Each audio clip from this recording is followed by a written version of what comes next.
Coming up, we are going to talk about UFOs and ETs and what the agendas may be for some of the benevolent and malevolent ETs visiting us, and perhaps even which are among us. How long have some of these ETs been visiting us, and did they play a hand in our creation and evolution? Also, we'll talk about how we can step out of our 3D matrix and manifest a better reality. As healer, author, and paranormal conduit, Christopher Macklin joins me on this episode of Passion for the Paranormal. Okay, so joining me tonight is Dr. Christopher Macklin. And Christopher is a medical intuitive and healer, author, a paranormal conduit, and a global spiritual messenger. Christopher is author of several books, to include his 2015 book, Divine Transcendence. He is a powerful channeling medium and healer from England, now residing in Missouri. He utilizes divine healing cultivated through divine knowledge from God and the spirit world to help people recover from all types of illnesses. Christopher has worked with divine healing for over 30 years. He is a Melchizedek being who has volunteered to come down to Earth to teach and heal using Sananda Energy from the ultimate dimension. Christopher, thank you so much for joining me on the show tonight. Yeah, it's great to be here. Thanks, Corey, for having me. Bless your heart. Absolutely, that's quite a resume you have there. As you've been doing this work for a long time, but take us back to kind of how this all started for you. Did this start from an early age? How did this kind of play out for you and lead to the work you're doing now? Well, the work starts, if you're a starseed, there's a lot of starseeds down here. You kind of, you get here, you don't belong here. You think, what on earth? I think God dropped me off at the wrong planet because there's all sorts of stuff going on. And you don't fit in. You don't think like other people, but that's okay. And then, of course, I have the gift of seeing these reptilian things. I can see them physically, and they sit there. And when I was 4, I remember, I said, Dad, there's a reptilian in my room. And he comes going up, where? And I realized he couldn't see them. I thought, oh, well, we're going to have to deal with that. So I learned to deal with them, but it's not easy. I could also see craft in the sky that a lot of people don't see because they can shroud themselves, so they're there, but they're kind of interdimensional. I can see through the veil. So, there's a Pleiadian or Arcturian craft or something. So again, I see it. There's a flying saucer, nah, it's just your imagination, but these things are there. And of course, they can switch in dimensions. The technology, for these off-planet beings is incredible. So anyway, I learned to understand it, and then I went to university, got a degree in electronics, masters in control and software systems. Worked on the Eurofighter project, Eurofighter Typhoon, things like Airbus, autopilot, whatever, aviation, and but I never enjoyed it. There's something missing here, and I didn't fit in. I don't fit in with the average workforce who are pretty, what they are.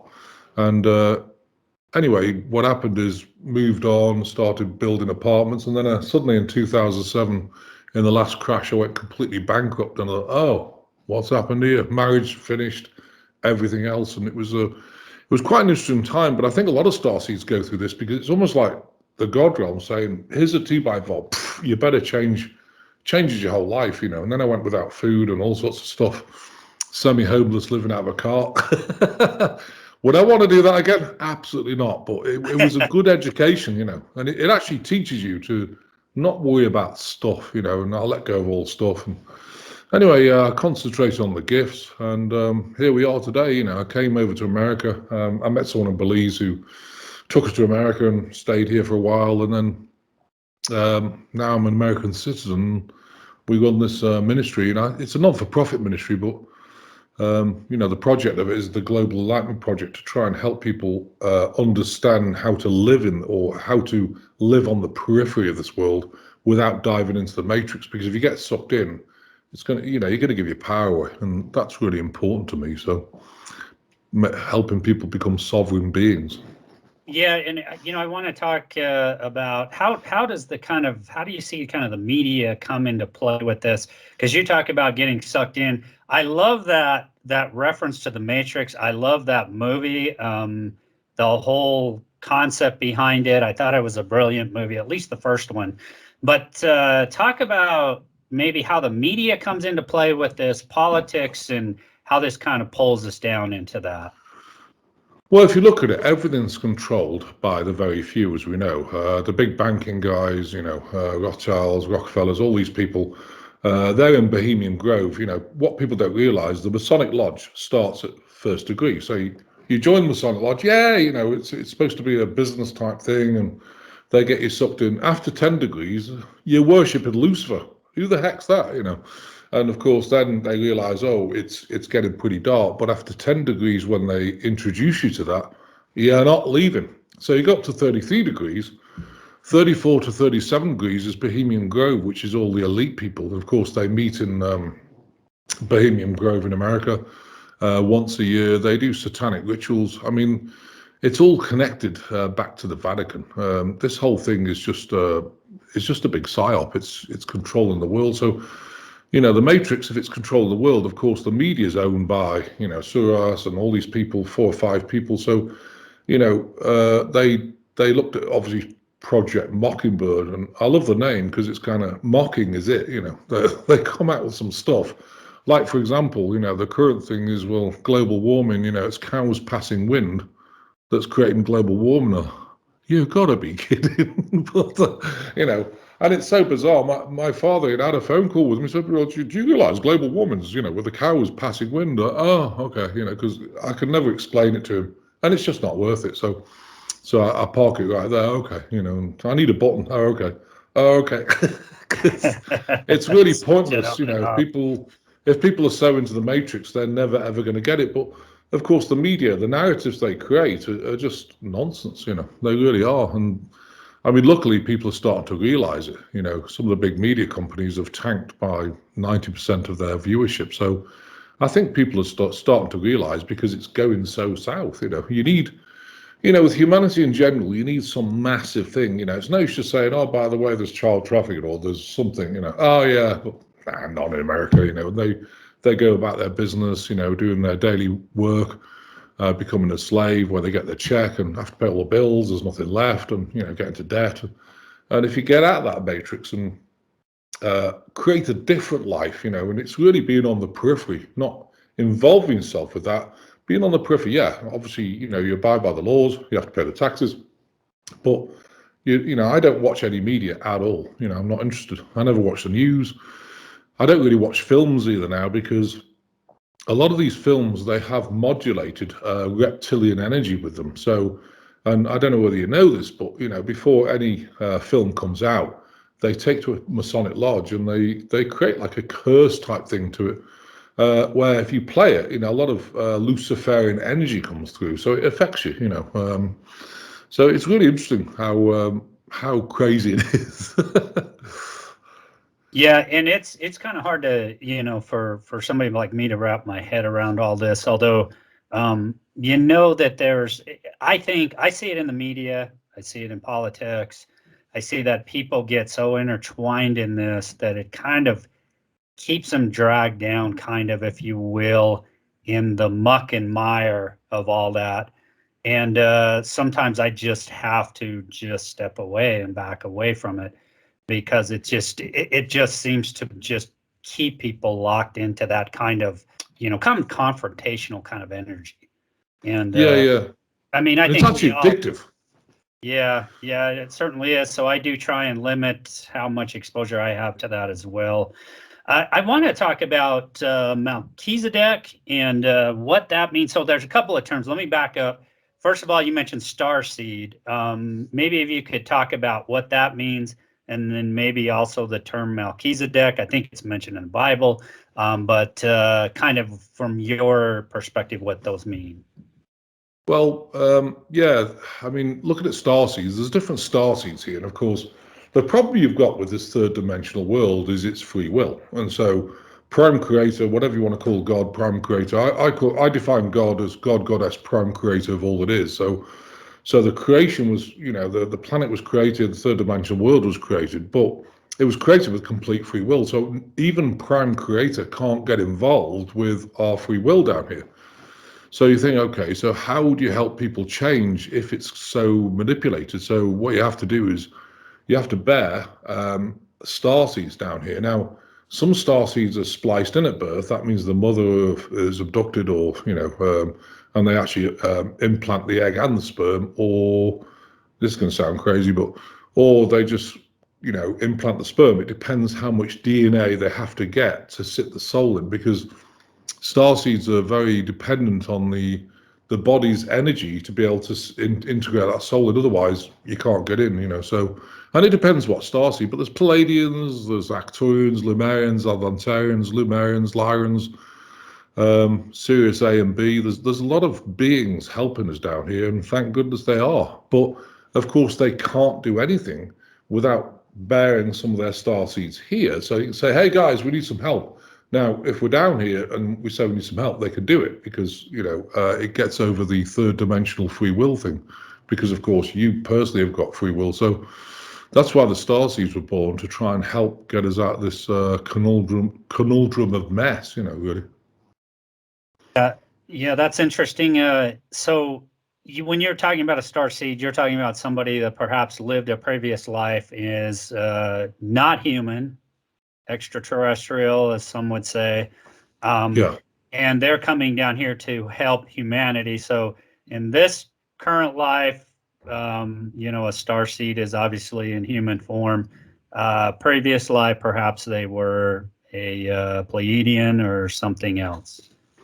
Yeah, I mean, most starseeds have come back for the last 4,000 years. They've come back, quite a few times, and the reason is because they knew the world was going to change that radically, that they came back to experience it, and then the next time, and it's almost like a training ground for the last 4,000 years, because a lot of starseeds can remember their past lives. I know mine, of course, and I mean, it doesn't matter what you've done in the past, but you're on a training course. It actually matters to me what you actually do now, because this is it. This is either, this is going to be a big change, and we need to try and really help people get on that timeline with the collective of it's not all going to crash, and it's tough, it really is tough. Yeah, and then the term Melchizedek, if you could kind of give us an idea of what that means. Yeah, the Melchizedek beings were involved with the Prime Creator in creating this third dimensional world. They didn't create it per se, but they helped creation on the actual planet. And a number of Melchizedek beings, there was a kind of training course to actually help police time, space here, and different things, because they've got instruments now that, for example, test the lights. If you know them, they're high voltage tubes, and you lie between them. People don't realize that these things can open 7 million pulses an hour. So it's like having a planet around a football. If you keep puncturing holes, the air's going to change inside it. And so, of course, the vibration, the frequencies and everything else that keep this time space is going to change. So we can't live if it changes. So it's our job to police that and close the portal, so we maintain a proper time space frequency down here so people can live in it, And there's other things as well, we police the grid.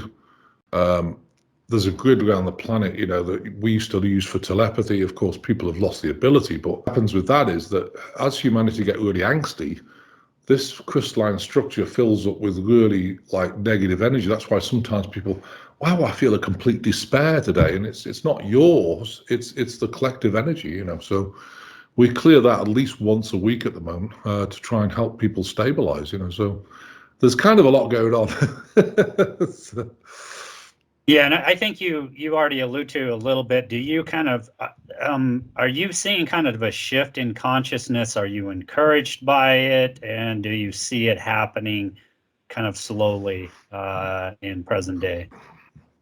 I personally think it's happening slowly. I mean, I've heard readers say, "Oh, we're almost 60% there," and I'm looking at saying, "Are you sure you're on the same planet?" Because I mean, the last measure I did a couple of weeks ago, we're about 2.4% awake. And I'm not talking about, oh, I think there's something happening. I'm talking about people who have actually really worked on their emotion. They've done a lot of self-help, and they've got to a place where they've got no attachments, and they've got to a place where they're like a sovereign being, and they're like a warrior. You get this inner strength, nothing could touch me. I'm going to go out and help people. And, you know, that to me is really awake. You know, just knowing that, oh, something's not quite right. And when you do awake, of course, there's a massive rabbit hole you go down where it's like Dark Night of the Soul. You think, it can't all be manipulated. I get people all the time saying, it can't all be manipulated, can it? And some, yeah. So, you know, where do you start? You know, everything's manipulated, you know, government, you know, religion, you know, everything, you know, and who knows, well, you know, it's difficult to see the dark from the light, but there is only, you've got to remember, the positive thing is there's only a few people controlling it, but there's also elements of control under the planet, which are beings under the planet, controlling a lot of these, what I call reptilian hybrids. And the reptilian hybrids are in the government. They have no soul, couldn't care less about humanity. They just want to reduce population. They want to do different things. So there's a whole slew of that going on as well. So, you know, you can't just take out the dark people up here. You've got to deal with the stuff down, you know, down below the planet. Of course, a lot of the military are taking care of DOMs and things like that, but it goes deeper, you know. So it's an interesting time at the moment. There's a lot going on. Yeah, and you know, there's you know, from time to time I watch the Ancient Aliens series. They get into some interesting discussions.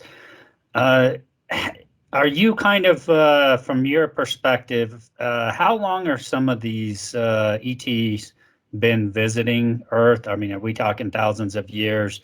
You kind of give us your sense of that. Oh yeah, thousands of years. And, you know, it's interesting because we've got a lady who reads Sanskrit, and of course Sanskrit, which is an Indian ancient language, it's probably the oldest language on the planet. She's one of 10,000 people who read this. And we want to look in scriptures about 70, 100,000 years ago, because, you know, I know for a fact that the reptilian, the Anunnaki, Draconians, they've all been here for a long, long time. The Greys have been fairly recent. They pop in and out. And of course, they're the guys who gave us technology to abduct people and steal our eggs and sperm. So that started happening in 1936. And then, you know, of course, they transferred it to the US, and things have got a bit crazy since then. So that's why, you know, if you look at, you know, anyone looking at technology nowadays, you know, from say the 80s to now, it's like, you know, it doesn't make sense. It's not a natural growth. Something's interfered with it, you know. And of course, the nanotechnology, the Morgellons and things like this, all these new particles come out, which are 10 to the -9 small. They're the newest technology they've got. You know, I've dealt with that a lot over the last 14 years. So it's an interesting time. It really is. Yeah, I'm glad you just mentioned the Greys. That comes up time and time again in abduction accounts. There is an interesting, I've had some guests on who have been abductees, and one that comes to mind right now is Terry Lovelace. But there's a lot of mention of these Greys working with mantid types in abduction accounts. Are these kind of lumped in with the negative ET races? If so, what's kind of the agenda here? Well, to me, I mean, you know, to me, the Draconians, Anunnaki, and Luciferians are the main beings down here who have got a grip of the planet. And of course, the Luciferians, you know, it's all part of the Vatican. If you look at the symbology, the Vatican's completely Luciferian. And they've got like, what, 2 million people who are Catholics who follow them. Well, you know, don't know what to say, but it's what it is. But, you know, the Greys have their own agenda because they destroyed their planet because of, you know, because of nuclear power and everything else. They don't have the ability to reproduce. So what they're doing is stealing eggs and sperm and binding their DNA so they can actually produce humanoid Greys, you know, which is not okay. I mean, I chair the Galactic Federation Council with 2 other Melchizedek beings, and this is a big council. We're talking about hundreds of thousands of beings, but, you know, when we have a meeting, we had one 3 years ago, and again, this might sound weird to people, and, you know, I don't know what to tell you, but it's we were talking about the difference between violation and education, and it's a very close call, you know, because again, it's free will. So, you know, people often ask me, well, you come down here and there's reptilians trying to attach to you, and people do get attachments, or Luciferians, you know. If you look at Jesus' teachings, he called them demonic entities, but they're fallen souls, in my opinion. They've gone to the dark side. So is that a violation if it attaches to you and takes your energy out? And the answer is no, because before you come down here, you know what the planet's going to be like, and it's up to you to show up and educate yourself and get rid of these things from maps of intent. So that's education. Now, to me, violation, it was discussed in the meeting, is if you look at, okay, a craft comes, paralyzes you, takes you on the craft, steals your sperm or your eggs or whatever they steal, or sometimes they even make women pregnant and run it for a couple of months, and then they'll abduct them again to take it out. Is that a violation? Absolutely, because they have no choice with it. It wasn't going to happen, when they came down here. So they actually, I think it was 3 years last June, they were swept off the planet by the Arcturians. So you don't see so many greys here now, which is interesting. Yeah, you don't hear as often about abduction accounts either, it seems. So maybe perhaps that's one of the reasons. Now, people have talked about reptilian type beings when they've been abducted. How much are these reptilians, mantid type beings, and these greys? Are they working together, and is there kind of a common kind of goal with this? Yeah, the goal base is to what they want to do is reduce the population. Think, well, why do they want to get rid of us? First of all, we're cattle fodder to them. They eat us, our children, whatever. That's why the DOMs and everything else, it's a feeding station for these things, But what they want to do is they want to reduce the oxygen, because these things, because they're under the planet, they don't breathe high levels of oxygen. So what they're trying to do is block the sun out, so it'll reduce plant life, and so they can then come up and take control of the planet. That's what they've been trying to do for decades, and it's a long standing. I mean, this has been going on since the Babylonian times and before. So it's all been manipulation. It's all it's all made up. Even wars are made up. Everything's made up. It's just, to me, and again, this is my opinion. You guys might think different, but I think everything's created to make money, and money creates power. You need a lot of money on this planet to do anything anymore. So.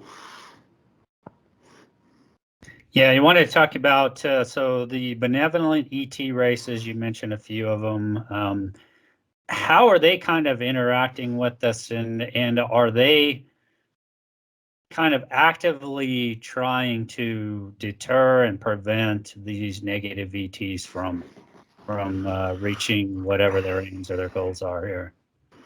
Oh yeah, I mean, it's like, for example, nuclear war. They wouldn't allow a nuclear war, and they just disarm the weapons. And that's why, I know a lot of military bases, when things have gone wrong or something's happened, the things have actually been disarmed. So, well, what's happened? And they've got a lot of technology there, of course. So they're trying to hold the space for us. The Arcturians are doing all they can as well. They're all doing their little bit. In fact, the Arcturians, we work very closely with them, because we do have a project where they're building off-planet pyramids. It's like the pyramids of Giza. They were built off-planet. They were brought down here by the Pleiadians. Of course, if you talk to architects about, no one can exactly get their age or how they built them, because they're too accurate. So, but of course, they have all the technology to switch them in time and space, and anti-gravitational craft, so they can get them in. So we're actually building 3 new ones, which are stargates, to put down here, because one of the problems with the ley lines of the planet is that there's a lot of kind of negative symbology blocking the whole ley line, so the planet's energy level is pretty low. What these will do is they'll flood the ley lines with really powerful energy and blow out these blockages, so it'll help us get to this like 5D frequency vibration. But it'll also, because the reptilians below the planet are low vibrational beings, they will have a choice: leave the planet, or they're not going to survive in a high vibrational field. So to me, it's going to do twofold really. So it's a good plan. We're working on that at the moment. We just have to buy the land, of course. It's always money.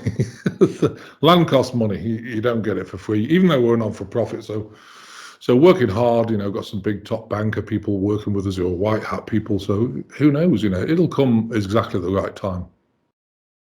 Now you mentioned draconians, the reptilians, kind of living some below us. Do we have some of the benevolent ETs among us, living among us? You've got hybrids, absolutely, and sometimes they can come down. They don't tend to live here because, of course, the frequencies and things of where they come from are very different. So the vibration and the oxygen level, everything else, will be very different. But they have put hybrids here to help, walk among and make some changes. Of course, the problem is the reptilians know who these people are, so they always try and attack them, and that's one of the things that we help with, is trying to get rid of these things. If you've got an attachment, get rid of it. If they're attacking you, trying to mind control you, you can remove that. Again, you've got it within you. It's a map of intent. We have prayers or maps of intent to help remove these things, so you can actually stay in a good vibrational place.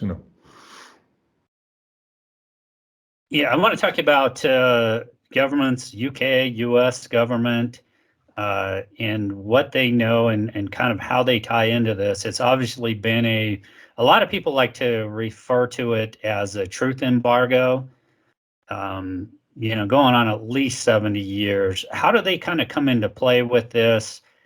And perhaps who are they at the top levels of government who are trying to continue this truth embargo per se? Well, I think there's a bifurcation, a complete separation of, dark versus light in governments. I mean, to me, most governments are rotten to the core. But again, that's my opinion. It doesn't matter who it is, they're rotten to the core. It's all about money, it's about power.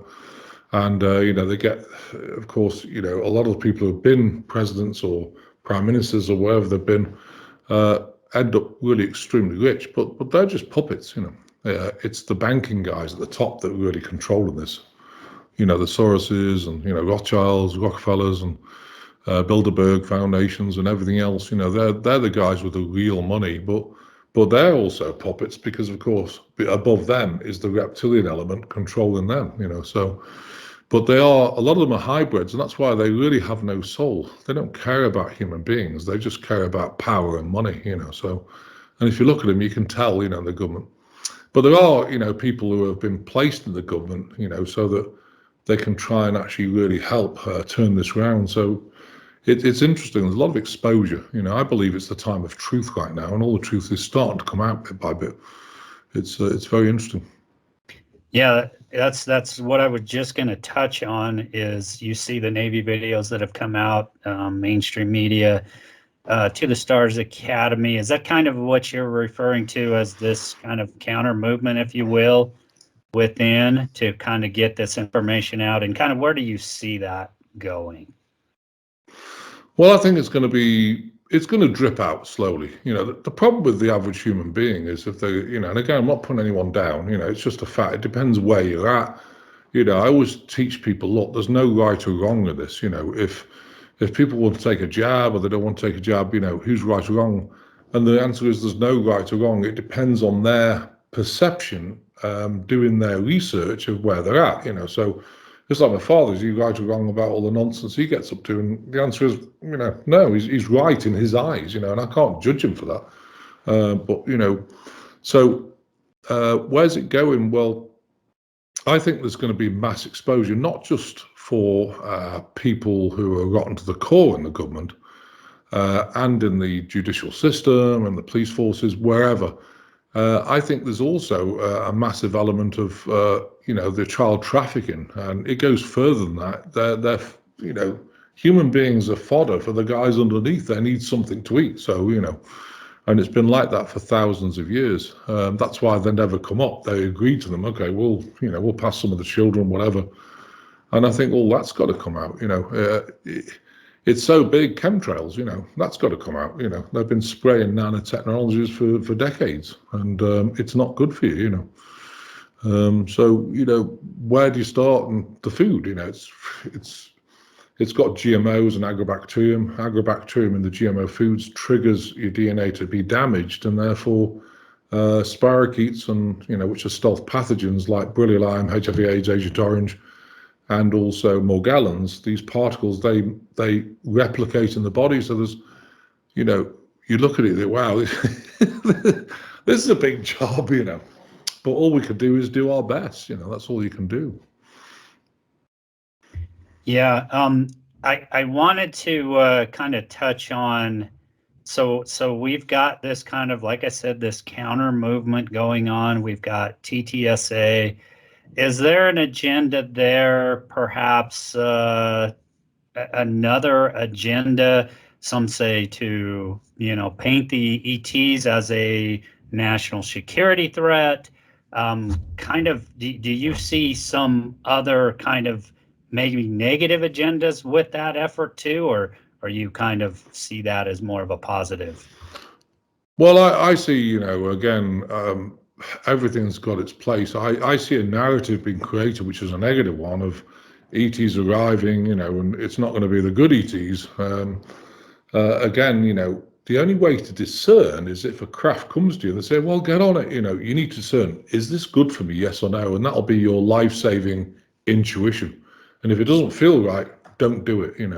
Don't even think twice. The only person who can discern that is you. But I do think that there's narratives being creative to set people off balance. It's like all the things and the wars and, Russia, all these things, they're all narratives to create like false false narratives, so that it distracts people from actually what's going on. There's a lot going on at the moment.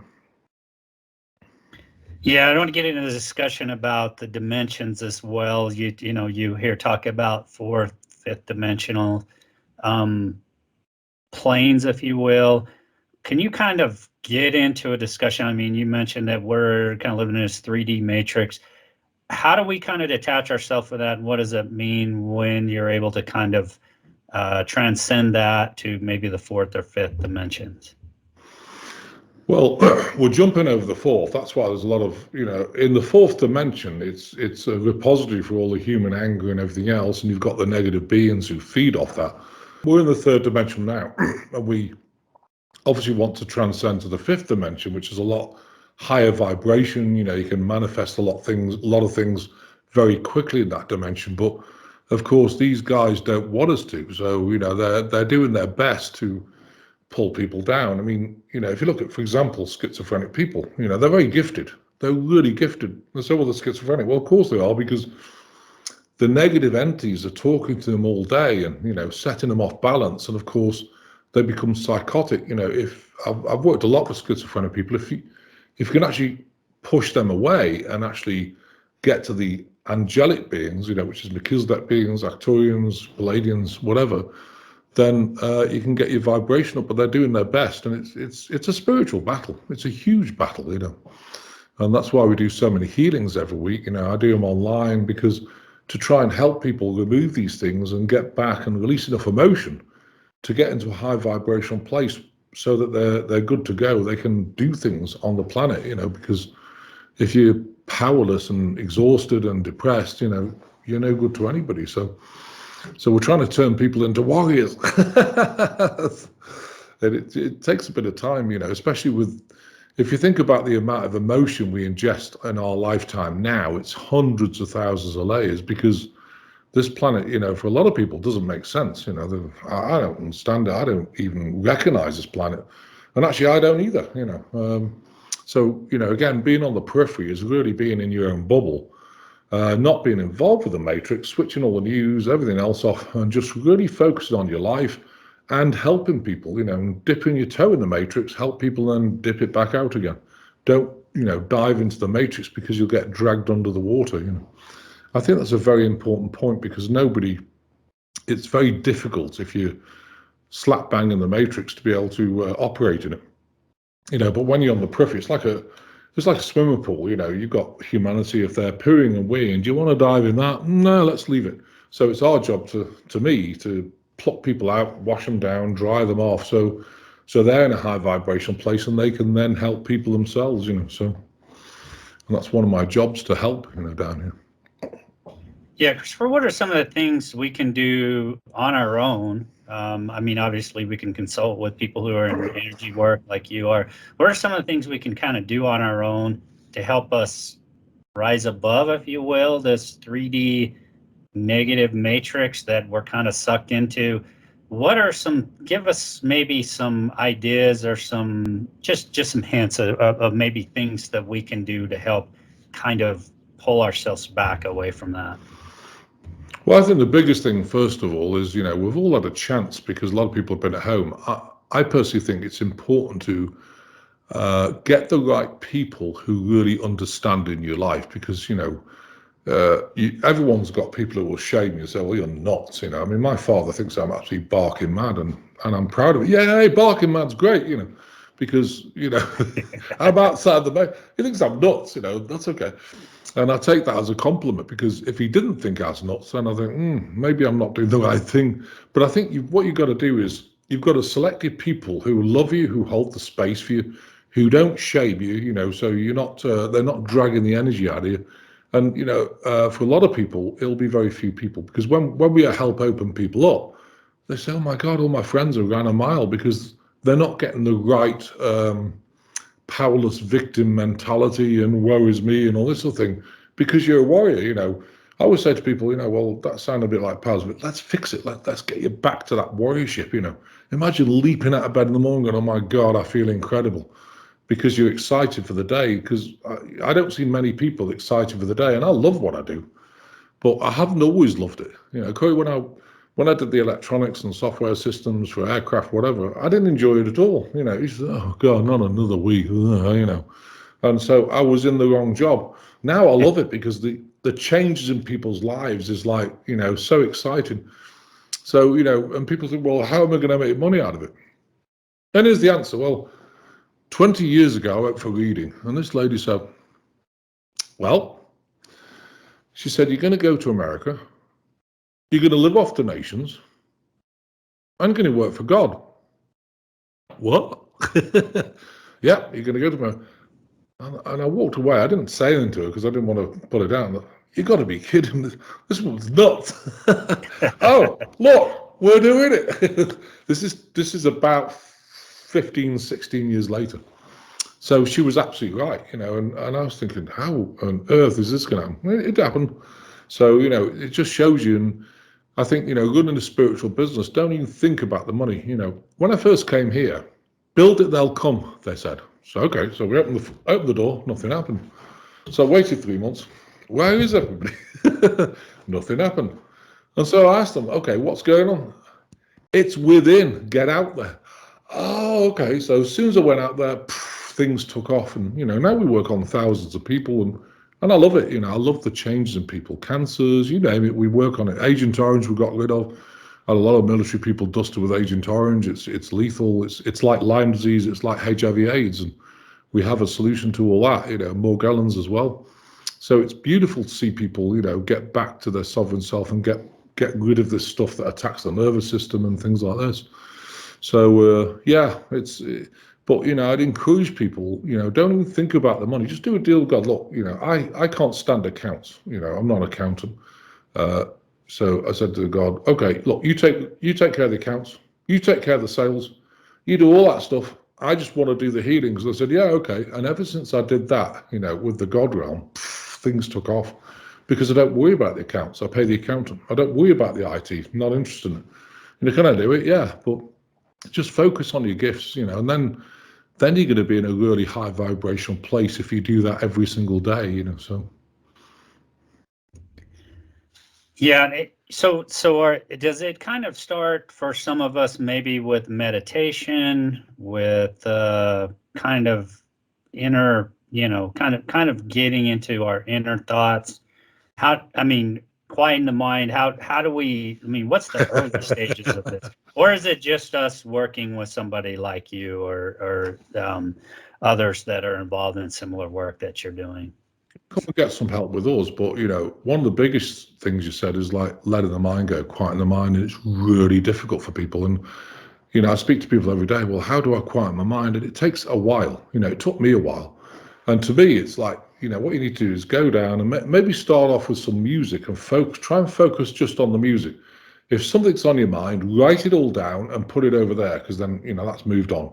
And then just lie there and just try and focus on the music. And eventually what will happen is that little by little, you know, letting your mind go is completely like, you almost get into a transcendental meditation where you're almost like paralyzed, and then off you go. You know, you can see things, your beings will talk to you, but it just takes a while to get there. You know, it's not easy, but you need a lot of quiet time, you know, and it's no use. To me, it's those just, well, I'll give you 5 minutes, God, and then we're done, you know. It doesn't work like that. You need an hour, 2 hours each day, in my opinion. And people say, well, I haven't got the time. Well, you know, I think you have to make the time. But yeah, quietening the mind is the biggest meditation you'll ever do. Just really just letting go. No music, just, and I've learned to do it just like that now. But it took me about a year or so to really get there. Of course, one of the biggest instruments is having the right people in your life. Set boundaries. You know, if people shame you, or there's bifurcation in all families, and you just got to let it go. You know, it's their deal. Whatever they decide to do is their deal. If they're going to shame you, then you need to set boundaries so that they're not sucking the life out of you and shaming you and bringing you down. You know, that's important for everybody. And people say, well, that's a bit strong. Well, it's not. It's actually honoring yourself as a loving being, you know, not allowing people to shame you in any way, you know. Yeah, I want to talk about, so there's a lot of talk about DNA, you know, repairing our DNA, but even more at a deeper level, kind of how our DNA has been modified, perhaps, how it maybe was created. Again, it kind of gets back to the ancient alien theory. There's a lot of talk about, you know, our DNA was perhaps designed by different ET species. What's kind of your sense of that? Our DNA, how was it kind of created and brought forth? Well, I think it was created by the good guys because they want to put, you know, a test on the planet. Pleiadians, Arcturians, Lyrans, all these guys were involved with that. There's 57 strands of a light, you know, beings. Now, if you think about this, it was created with love and all the instruments that the human race have had, you know, all these things, you know, they wanted to include everything. A lot of these races don't have so much love, like the Anunnaki. There are good Anunnaki beings, but very few. Draconians, not so much. But, you know, when they created them, of course, they wanted to interfere with them. So the Nephilim or Anunnaki, whatever you want to call them, you know, kind of interbred. So there is reptilian elements of the DNA in it. So it's, you know, but we've still got the love and we've still got the compassion and everything else. So it's not enough to really make a vast difference, in my opinion. But DNA can get damaged by transmissional frequencies. It can get damaged by agrobacterium, which is in GMO foods and in vaccines. It can get damaged by even emotion. So, you know, the amount of emotion they feed you right now means you, and to me, it's the light. It's important to have that light body of the DNA really flowing, and it's kind of half shut down. So again, you know, what we have is we have a scheme where you can actually reset the DNA back to the blueprint, and it repairs the chromosomes. You know, so we do that, and it resets to the blueprint in the Akashic records rather than the altered state that maybe even, you know, in the womb. You know, as a baby, you ingest emotion, and people eat GMO foods. It's in the blood, and it gets in your body. So even when you're born, you can have defective DNA. It's kind of sad, really, but so we, you know, we have the ability to reset it back to the blueprint it should be, which is good. It takes about 10 weeks. Yeah, Christopher, you talked about these craft are really, I mean, a lot of us can't see them, but they're operating all the time. Some of these craft that we're seeing, I mean, there's been mass sightings. I think of the Phoenix Lights case as one of the big ones. And, you know, a lot of people really walked away from that. They saw these craft, but they had this kind of sense of peace and calm. Like they weren't afraid. There was not mass hysteria going on. I don't know if you've kind of looked into that case, but if you have, what was kind of your sense of that case and what was going on there? Well, I think they're just, I think little by little, the good guys, malevolent guys, are trying to, they're trying to just expose little by little. You know, you can't give people too much information too quickly because they'll go south. It's a lot to handle. And I think, you know, when they feel the peace and love, and that's what I was saying about manipulation, if some negative craft come, you know, and they're not good, you would feel it. This doesn't feel right. And if it doesn't feel right, never get on them. You know, I really urge people that, because there's some big stuff coming. You know, I see it, and this might be one of the narratives. Of course, they've also got holographic inserts. I don't really know much about that, do you, or not? No, not really. I haven't really looked into that. Well, what was interesting is when I became a US citizen, you've got to go for a medical. Okay, so you turn up at this doctor's and you said, well, the three-letter agency have asked me to ask you 5 questions. Now, I always remember this question. I knew what he was asking, but, you know, I pretend I didn't know. So he said, I've got to look at your eyes and look at your reaction. So I said, yeah. And he goes, have you ever been to a shopping mall or in somewhere you don't feel as though you're there and everything had changed? You know, it feels like bizarre. What? And so he repeated it. Don't know what you're talking about. It's called a holographic insert. What they do, Walmart have this technology. What it does is, inside the store, it can change the whole appearance of it. So I remember they did it in the Walmart. I don't go to Walmart now, but when I went about 4 years ago, I walked in Walmart, and there's normally like bolted down tables for Subway and different things, and they all disappeared. There was no cart, and the guy was standing outside like this, you know. And I said, "There's no cart." He goes, "There's no cart." And I said, "Okay." So I walked in, all the colours were wrong, the whole thing went really low vibration. So I walked out, removed it, walked back in, everything was back. It was incredible. And so what they have is the ability to put these holographic inserts, these bits of software, like in your third dimensional vibration, to make things look completely different. And that's what they have the technology. That's Gray's technology for you. And so they can use this technology to, you know, fake craft coming and different things, you know, to scare the pants off people, basically. So, and you know, I always remember, I mean, of course I said no to that because I didn't want them knowing I knew about holographic inserts, but it was an interesting question. Bizarre question.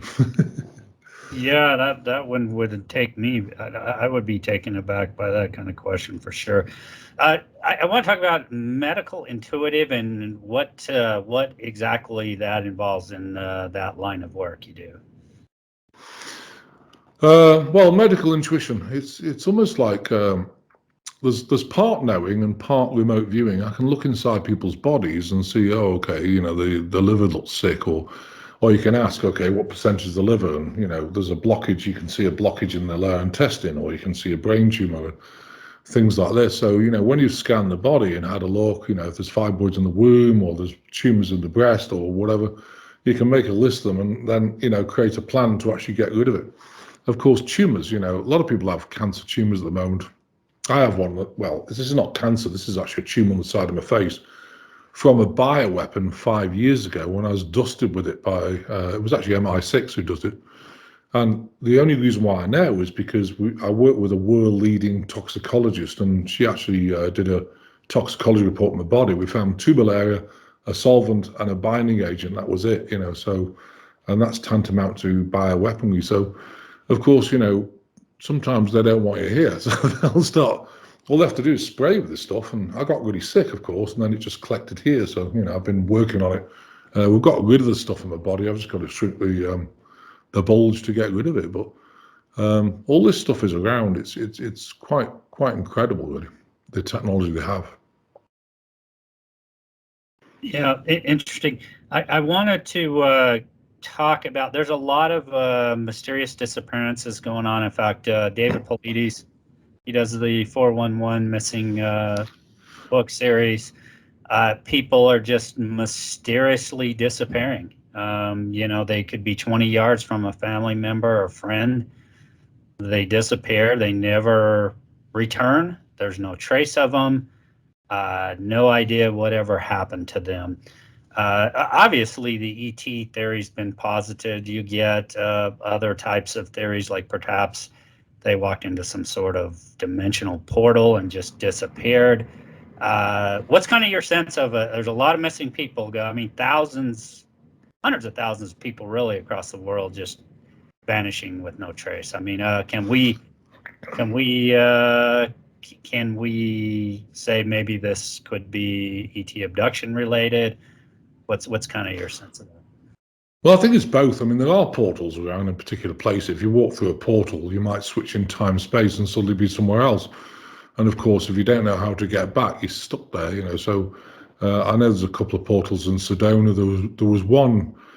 I went to a ranch to do some work because there was one that the Greys were using, and I went to this ranch, and what happened is that it was a horse sanctuary, and you know, one morning the guy would get up and one of his horses had been dismembered. They'd eaten it, you know, or some of it. And he was obviously upset by this. So I went down and, you know, it took me about a day and a half to open this portal to get all the codes right. It opened about 300 feet and then we shut it down properly so it couldn't open back up. But there are portals, there is abductions, you know, where they, you know, obviously they can use a beam, you can't see it, and suddenly the person disappears. So I think it's a combination of both, you know. Yeah, so some of these abductions, perhaps they are taking people and they just are never returned, correct? Yeah. Oh, yeah. Correct. Yeah. Yeah, and you know, there's been a lot of other abduction cases. Obviously, people are returned. Some people take away positive experiences from it. Others take away negatives. So, what's kind of your sense on that? Are some of these abductions actually friendly? Or are these primarily negative beings being involved in doing this? No, I mean, the Greys, if you get abducted by the Greys and you remember it, it won't be a good experience because they're operating, you know, they're stealing things and checking you out. But if it's, you know, a malevolent craft, a good craft, like, for example, Arcturians, then yeah, absolutely. I've been on a Turian craft. And in fact, we have 3 watchers, you know. Enoch was talking about the watchers, and we've got 3 craft that monitor us because the project that we're doing is critical in this time. And so, you know, they don't have anybody else that they can get down here that fast as a Melchizedek being. So they monitor my wife and I because we're both Melchizedek beings. So, for example, you know, when I went to the ranch, as soon as I opened the portal, these craft appeared and there was 3 of them. And, you know, they were just sitting there about a quarter of a mile away, going from 1 to 3 and sat there 40 minutes. Of course, military helicopters, they come around, oh crap, what do we do with these? And they were flying around them. As soon as I closed the portal, they've gone. So, you know, they're kind of watchers for us just to make sure that we don't get, you know, problems down here, so to speak, because they would take us off planet.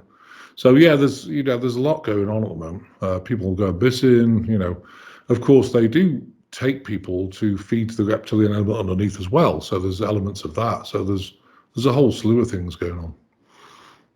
Yeah, that's quite a scary kind of thought that that kind of stuff is going on. What you just mentioned.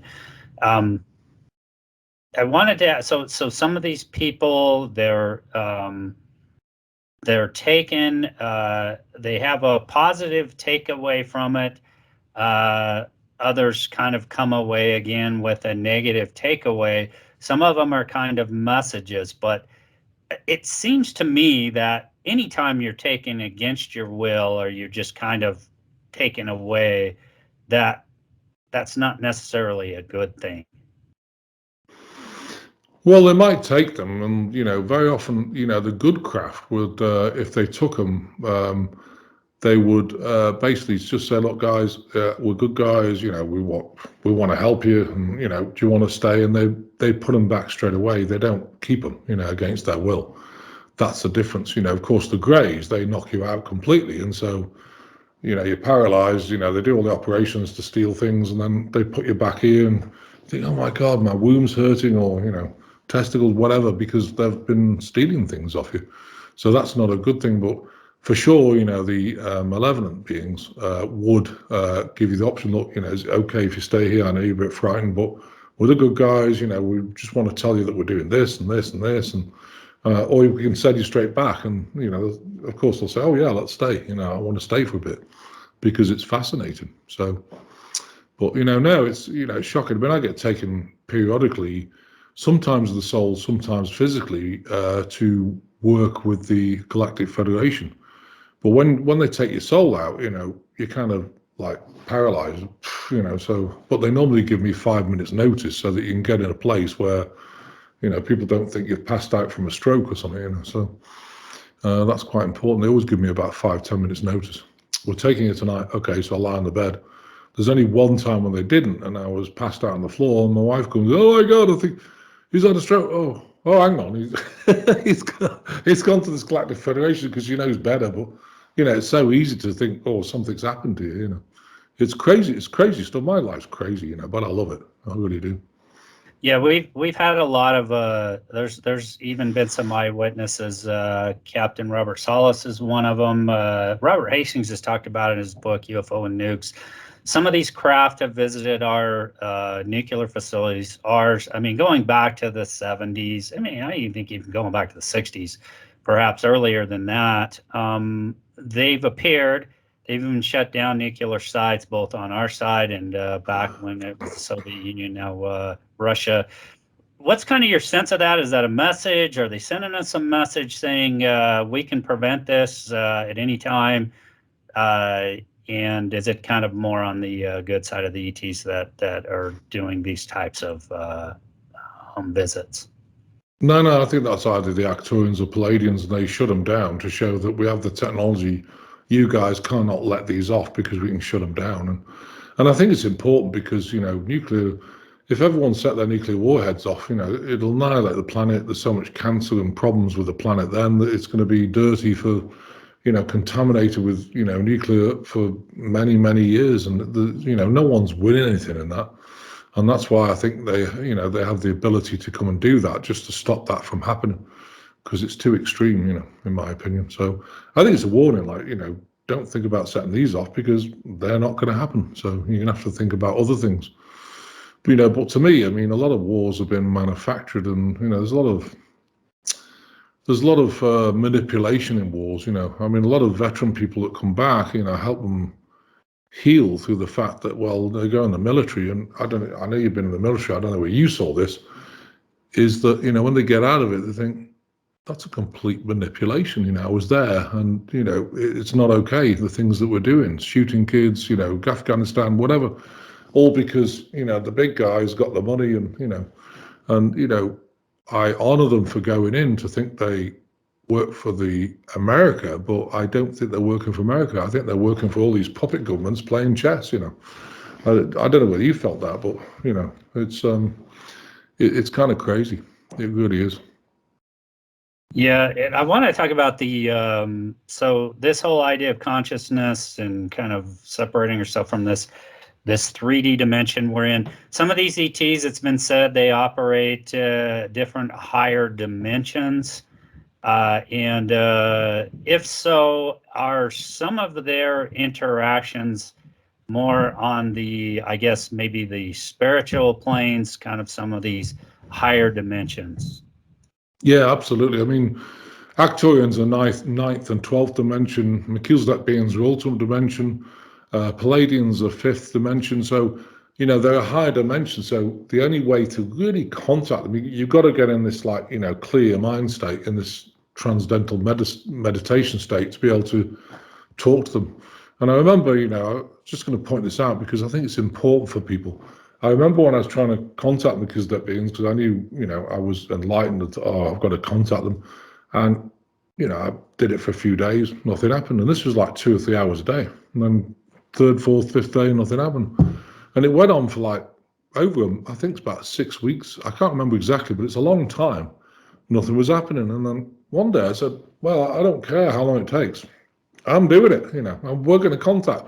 And so I kept going, and suddenly things really started to happen. Because when you connect to your starseed family, all your gifts start to download, because they're connected to your soul. So you start thinking, well, how do I know this and how do I know that? It's just a knowing, because you've been downloaded with all your gifts, and then you start learning how to use them.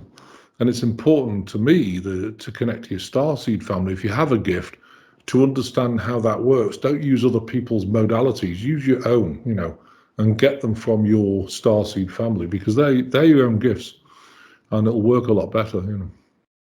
Now, Christopher, so from what you're saying, we all have starseed families? Yeah, I mean, the starseeds, well, we all have starseed families, even, the human beings who are just learning down here. The starseeds, of course, their soul family is from a particular starseed race. Other beings who have 57 strands of DNA have a few people policing them. So everyone's got a family of beings they can connect with. And you always have your guides, of course. Mine is Mother Mary, because she's one of the Melchizedek beings. In fact, she's the mother of the 5 Melchizedek beings here, so she kind of keeps an eye on us and everything else. But everyone's got a guide, and it's important to talk to those guides and get to know them, how they operate, and then you can learn a lot from them, and they'll help teach you how to use your gifts, because everyone's got a gift. Every single person on this planet has got a gift of something. I mean, mine is not reading. I've got severe dyslexia, so I struggle with reading. And painting. If I did a painting, went to a gallery and said, "Get out," and please never come back because I'm dreadful at painting. Everyone's got a gift. So I think it's important that if you can nurture that gift and really get out there, then you get excited, because it's something. It's like piano playing. You see these 2-year-olds or 3-year-olds, they can play the piano like a concert pianist. And wow, this is amazing. Would I love to play the piano? Yeah. Can I do it? No. My coordination's not that good. So you're better off just sticking to your gifts, and in that way you don't even have to try. They're just there, and you just do them, and they keep growing, of course, but it's incredible. Interesting stuff. Christopher, talk about if someone's going to book a session with you, what are the different kinds of things you help people with? Well, we help people with everything, emotion releasing.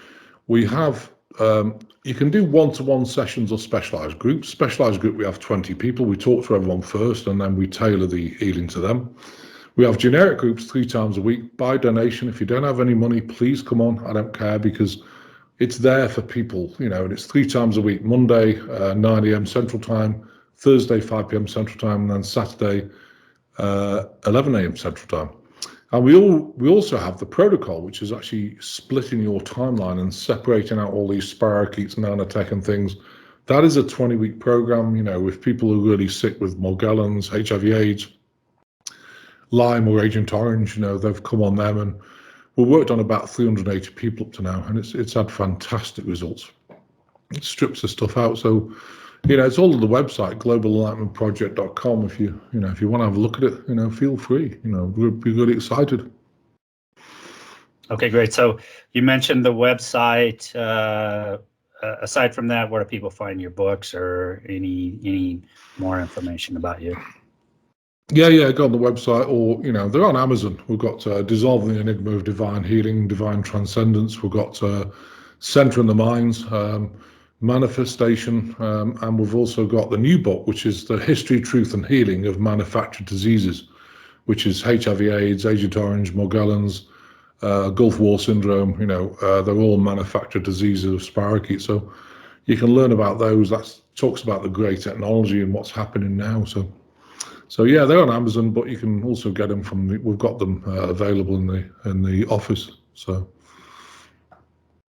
All right, great. Well, Christopher, thank you so much for talking with me tonight, spending the time with me, and great work. And thanks, Corey. Bless your heart. Thanks for having me on. It's been wonderful. Bless your heart. All right, great talking with you. Thank you for joining me tonight.